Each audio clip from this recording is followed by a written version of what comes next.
Online gaming प्रचार आणि नियामक विधेयक जे काल लोकसभेमध्ये आणि राज्यसभेमध्ये आज मांडलं गेलं आणि हे झालं, ते मुळात या देशामध्ये एका प्रकारे तरुणांना वेगळ्या भरकटलेल्या मार्गावर घेऊन जाणारे जे पेटिंग ऍप्स होते, जे स्वतःला स्किल बेस्ड ऍप्सच्या नावाखाली शील्ड करायचे आणि मुलांना रमी, जुगार किंवा वेगवेगळ्या प्रकारचे बेटिंग गेम्स याद्वारे अनेक रुपये त्याच्यामध्ये इन्व्हेस्ट करायला लावून त्यातनं स्वतःचा एक आर्थिक डोलारा उभा करून पुढे चालवायचे अशा ज्या ऍप्स होत्या, त्या ऍप्सवर बंदी घालणारं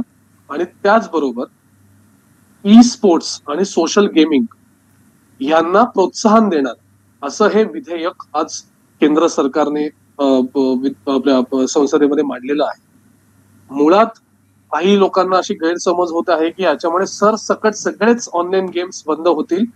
तर तसं त्या विधेयकामध्ये नाही.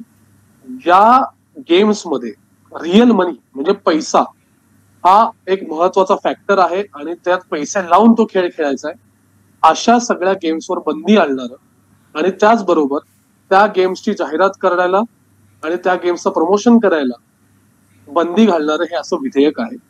ज्याच्यामुळे आज आपल्या देशातील जे अनेक तरुण साधारणतः आर्थिक अडचणीत सापडले, ऍडिक्शनच्या आहारी गेले, जुगाराच्या आहारी गेले, त्या सर्वांना इथून पुढे या जुगारापासून वाचवणार थोडक्यात हे असं विधेयक आहे.